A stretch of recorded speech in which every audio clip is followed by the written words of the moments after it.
नमस्कार. प्रकाश on basics वर आपलं स्वागत आहे. मी प्रकाश जो. रक्तात 4 महत्वाचे घटक असतात. Plasma, red blood corpuscles, white blood corpuscles आणि प्लेटलेट्स. इंग्रजी शब्द नेहमीप्रमाणे मी वापरणारच आहे. आणि मग हे 4 प्रकार हे सेंट्रिफ्यूज वापरून कसे वेगळे केले जातात हे मी तुम्हाला गेल्या वेळेस सांगितलं. आज त्यातील प्लाझ्मा या घटकाची ओळख मी तुम्हाला करून देणार आहे.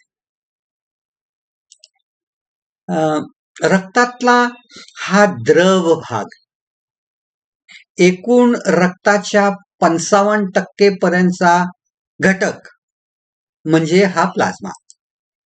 पिवळट राखी रंगाचा हा पारदर्शक द्रव असतो. मी सांगितलं तसं त्या टेस्ट ट्यूब मध्ये वरच्या भागात जो असतो तो हा भाग घटक. यात 92 ते 95% पर्यंत पाणी असतं आणि त्याच्यात 7% पर्यंत स्पेशल प्रोटीन्स असतात. त्यांना प्लाझ्मा प्रोटीन्स असं म्हटलं जातं. ह्याच्या व्यतिरिक्त अनेक घटक असतात आणि त्यामुळे याची घनता ही पाण्यापेक्षा थोडीशी जास्ती असते. पाण्याची एक ही गृहीत धरून हिशोब केलेला असतो सगळीकडे.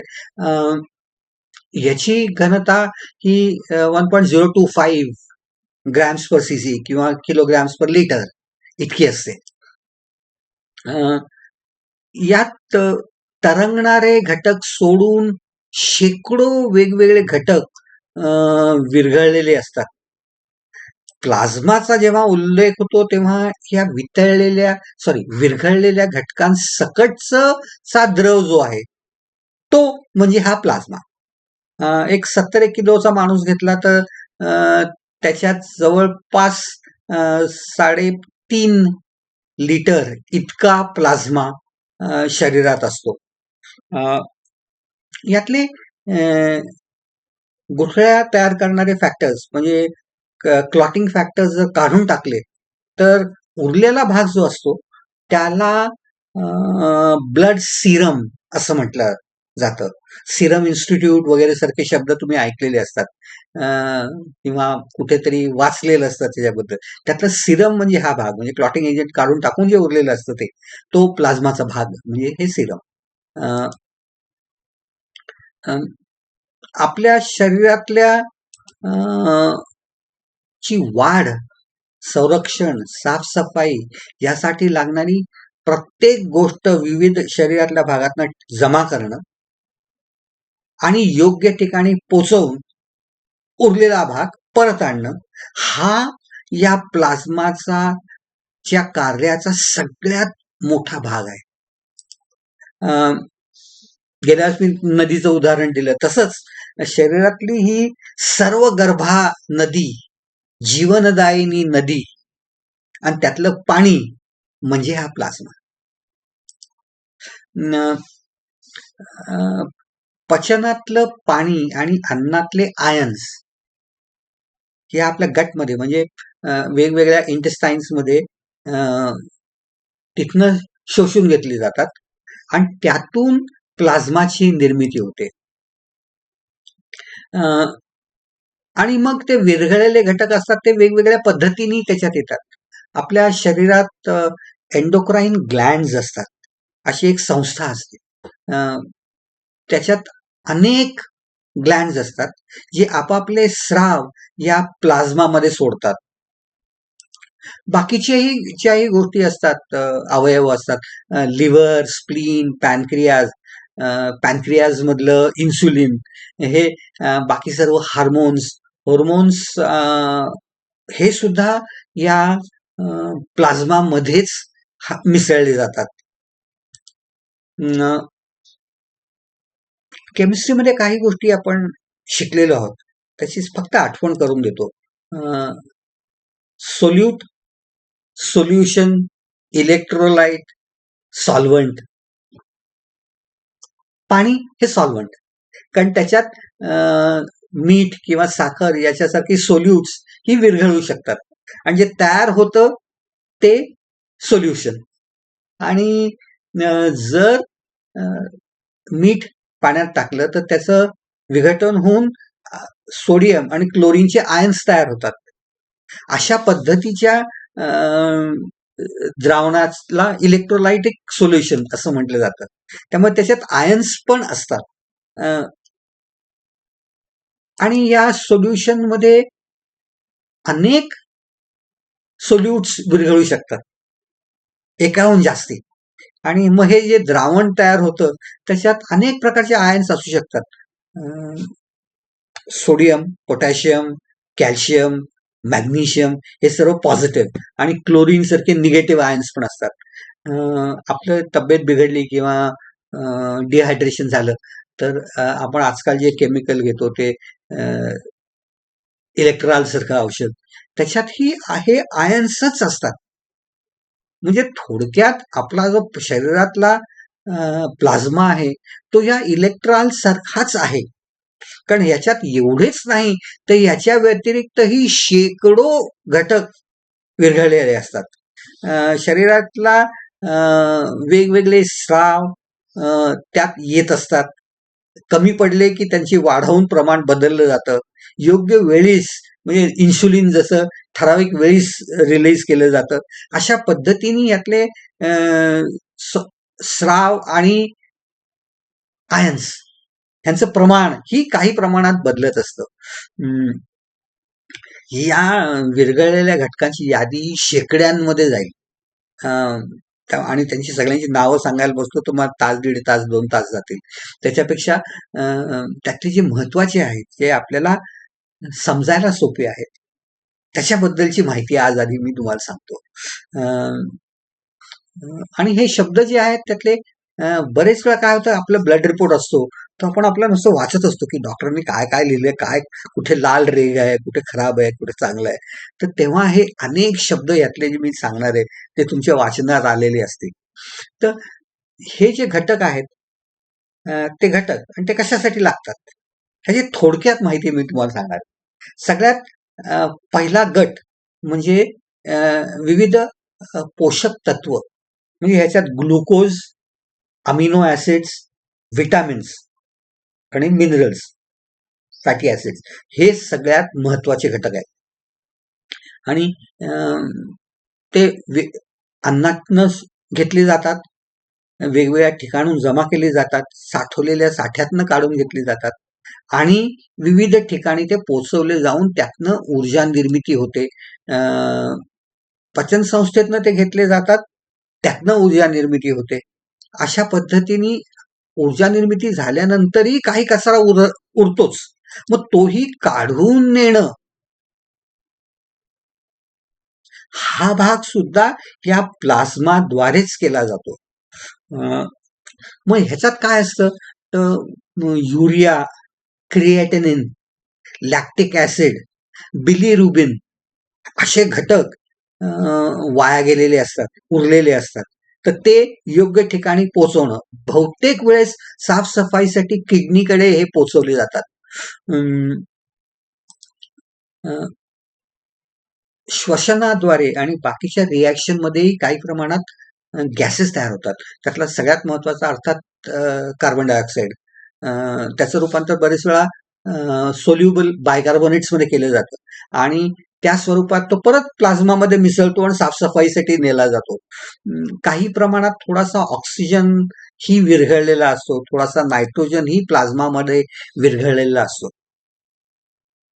आणि मग आणखीन एक गट म्हणजे मगाशी सांगितली ती आपल्या शरीरातली 5 अतिशय महत्वाचे आयन्स जे आहेत, जे आपल्याला लागतात, सोडियम, पोटॅशियम, कॅल्शियम, मॅग्नेशियम हे सर्व पॉझिटिव्ह 111 आणि कॅल्शियम आणि मॅग्नेशियम जे वेलन्सीज 2 असतात आणि क्लोरीन ज्याची वेलन्सी 1 निगेटिव्ह असते. म्हणजे हे असे 5 अतिशय महत्वाचे असे आपल्या शरीरातले आयन्स असतात. ते सर्व या प्लाझ्मा मधूनच त्यांचं नियंत्रण आणि वेगवेगळ्या ठिकाणी धाडणं ही प्रक्रिया केली जाते. आणि मग आणखीन एक महत्वाचा गट म्हणजे वेगवेगळे हॉर्मोन्स, ते सुयोग्य आणि वेळोवेळी प्लाझ्माद्वारे वेगवेगळ्या ठिकाणी पोचवणं आणि त्याच्या आधी ते वेगवेगळ्या ठिकाणाहून जमा करणं, ही क्रिया ही प्लाझ्माच्या द्वारेच होत असते. ह्यातल्या सगळ्यात महत्वाचा ज्याच्याबद्दल आपण नेहमीच ऐकतो आणि बोलतो ते म्हणजे इन्सुलिन. हे बेसिकली केमिकल मेसेंजर्स असतात. आपली वाढ, आपलं पाचन, प्रजनन, भीती, झोप या सगळ्या गोष्टींवर नियंत्रण ठेवणारे म्हणजे हे हॉर्मोन्स. आणि आपल्या शरीरात एक एंडोक्राइन ग्लँड सिस्टीम असते. एंडोक्राइन सिस्टीम असते, त्याच्यात अनेक ग्रंथी किंवा ग्लँड्स असतात. पॅनक्रियाज, पिट्युइटरी, थायरॉइड, पिनियल, पॅराथायरॉइड, हायपोथॅलमस अशा अनेक ग्रंथी असतात आणि प्रत्येकाचा विशिष्ट प्रकारचा स्राव असतो आणि तो या रक्तातल्या प्लाझ्मा मध्ये मिसळला जातो. याची माहिती नंतर कधीतरी आपण याच्याबद्दल चर्चा करू, तेव्हा मी तुम्हाला सांगेन. आणि मगाशी अगदी सुरुवातीला मी सांगितलं की 60% ती प्लाझ्मा प्रोटीन्स, ती बहुतेक ही सर्व 60%, 7 प्लस मायनस थोडंसं होतच असतं सतत, ही सर्व तयार होतात बहुतेक लिव्हरमध्ये आणि तिथनं ही आपल्या रक्तात प्लाझ्मामध्ये शिरतात. यात 3 महत्वाचे ग्रुप्स आहेत. पहिला सगळ्यात मोठा जवळपास 58% असलेला म्हणजे तो अल्ब्युमिन. नंतर 38% भाग असलेला ग्लोब्युलिन्स आणि जवळपास 4% जवळपास फायब्रिनोजेन, असे हे 3 घटक असतात. हे 3 गट आहेत. या प्रत्येकात शेकडो प्रकारचे सब कॅटेगरीज वेगवेगळे वेगवेगळे वेगवेगळे बाकीचे आहेत. सगळ्यांची नावं सांगणं शक्यच नाही, पण ठळक माहिती आपण घेऊया. अल्ब्युमिनचं पहिलं कार्य म्हणजे या प्लाझ्मा मधल्या विविध घटकांना शी अडकवून घेणं स्वतःला आणि योग्य ठिकाणी नेऊन सोडणं. म्हणजे शाळेच्या बाहेर जशा लोअर केजीच्या बाहेर शिक्षिका असतात की मुलाला धरलं, हात धरला, या वर्गात जा रे, आणि सोडलं. मोठी मुलं स्वतःच्या स्वतः जाऊ शकतात, असं आपल्या रक्तात होत नाही. दरवेळेस वेगळ्या प्रकारचा मास्तर हात धरून प्रत्येक मुलाला घेऊन जाऊन त्याच्या वर्गात नेऊन सोडतो किंवा आधी पेरेंट्सकडनं जमा करतो. तीच स्थिती इथे असते. ते काम हे अल्ब्युमिन्स करत असतात. काय काय नेतात?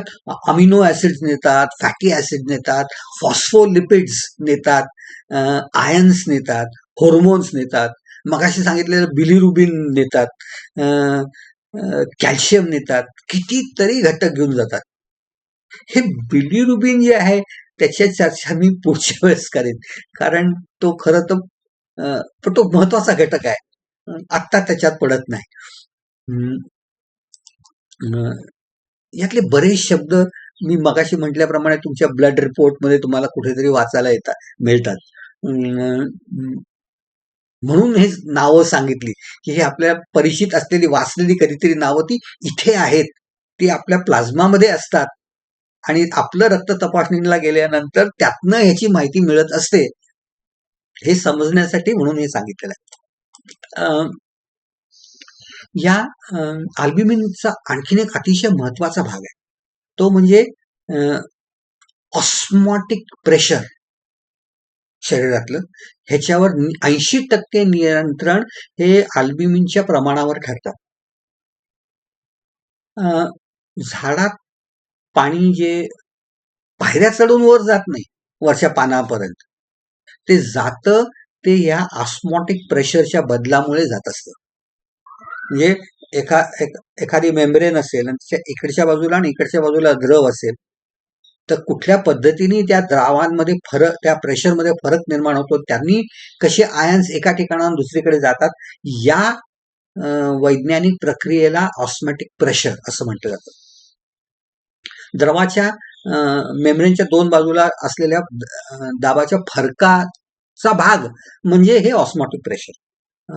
फिजिक्सचा भाग आहे, आज तो आपला विषय नाही, पण त्याच्यामुळे हे आयन्स पलीकडे जाऊ शकतात हे लक्षात घेतलं पाहिजे.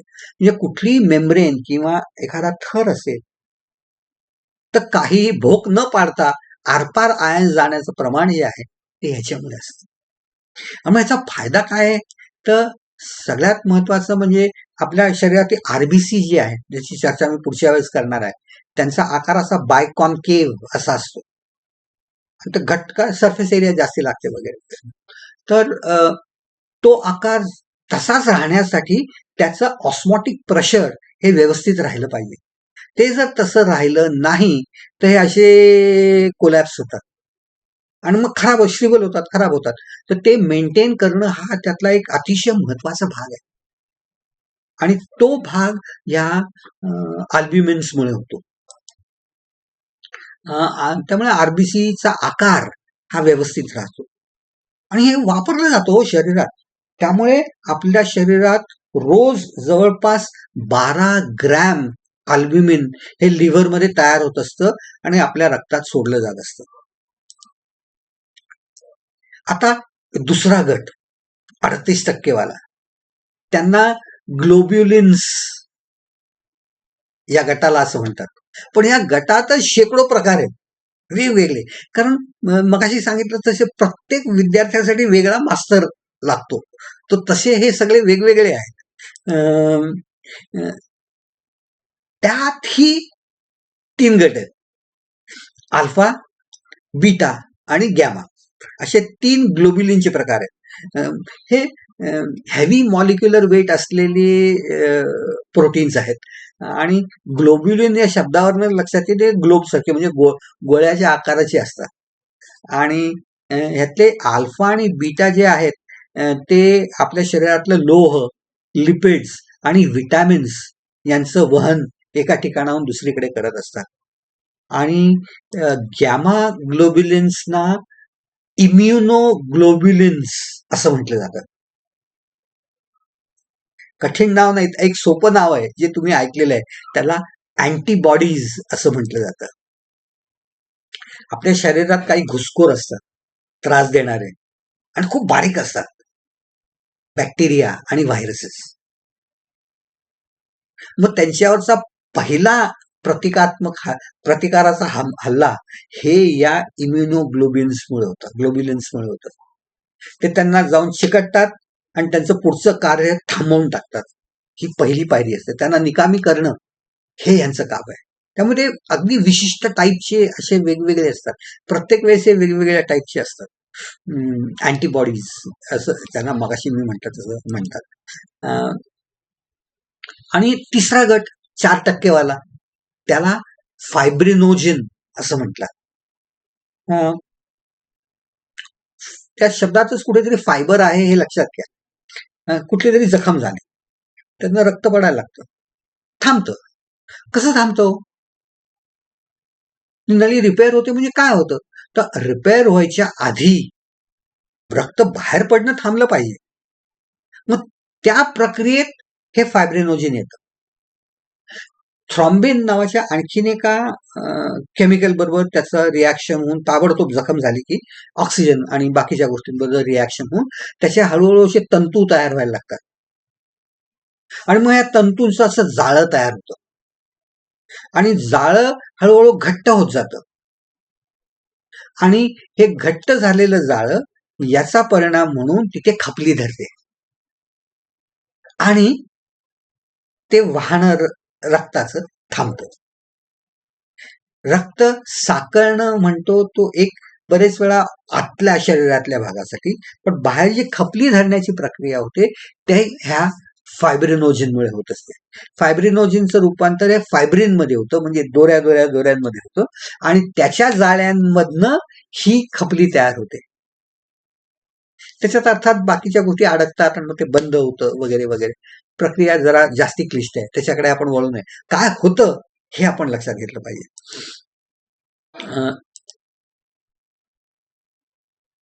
म्हणजे हे 60% जो भाग आहे तो हा अल्ब्युमिन, ग्लोब्युलिन्स आणि फायब्रिनोजन या 3 प्लाझ्मा प्रोटीन्स आहे.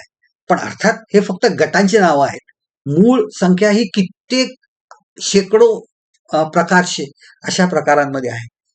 असे हे प्लाझ्मा प्रोटीन्स. आणि एक घटक असतो त्याला एन्झाईम्स असं म्हटलं जातं. ही विशिष्ट प्रोटीन्स रासायनिक प्रक्रियांचा वेग वाढवतात. तापमान वाढू न देता हा वेग वाढतो. ह्याच्यामुळे रिॲक्शन जास्ती सुकर होते आणि हे स्वतः त्यातनं मोकळे राहतात. म्हणजे त्याला केमिस्ट्रीमध्ये अनेक लोकांनी शब्द ऐकला असेल, त्याला कॅटलिस्ट असं म्हणतात. हे एन्झाईम्स हे बरेच वेळा कॅटलिस्टचं काम करतात. आणि गेल्या वेळेस मी जेव्हा रक्ताबद्दल सांगितलं होतं की रक्त हे उष्णतेचं वहन करून नेतं. पण मुळात ही उष्णता द्रव असल्यामुळे या प्लाझ्मामुळेच एका ठिकाणाहून दुसरीकडे नेली जाते, किंवा या उष्णतेवर नियंत्रण ठेवण्याचं काम हे द्रव रूपी प्लाझ्मामुळेच होत असतं. हे लक्षात घेतलं पाहिजे. असे हे अनेक घटक आणि त्यांचे काही उपयोग, असा हा आपला प्लाझ्मा. जीवनदायी, जीवन देणारी ही नदी आणि हे नदीतलं ते पाणी, ज्याच्यात अनेक गोष्टी विरघळलेल्या आहेत. या सगळ्यावरून असं वाटेल की अरे या प्लाझ्मा शिवाय महत्वाचं दुसरं काही नसेलच. तसं तर नाहीये. अनेक जास्ती महत्वाच्याही तितक्याच गोष्टी आहेत. काहींचा चर्चा आपण खूप पूर्वी न्यूरॉन्स मध्ये केली होती. आणखीन पुढच्या वेळेस हिमोग्लोबिन आणि बाकीच्या WBC याच्याबद्दलही चर्चा करणार आहे. त्याच्यात त्यांचंही महत्व किती छान आणि मोठं आहे हेही आपल्या लक्षात येईल. मी जे काही तुम्हाला सांगितलं ते तुम्हाला आवडलं असेल, त्या चॅनलला लाईक करा, सबस्क्राईब करा. कुठे वेगवेगळ्या ठिकाणून आणखीन काही माहिती मिळते का बघा. आपले ब्लड रिपोर्ट्स बघून घ्या, त्यात मी सांगितलेले शब्द येत आहेत का ते बघा. कुठलं प्रमाण जास्ती झालंय, कुठलं प्रमाण कमी झालंय, त्याच्यामुळे काय होत असेल याचा अंदाज आता तुम्हाला बांधता येईल. आणखीनही काही गोष्टींचे डिस्कशन करायचंय, त्याच्यासाठी आपण परत भेटूया पुढच्या वेळेस. तोपर्यंत प्रकाश जोगला जाऊन येण्याची परवानगी द्या. नमस्कार.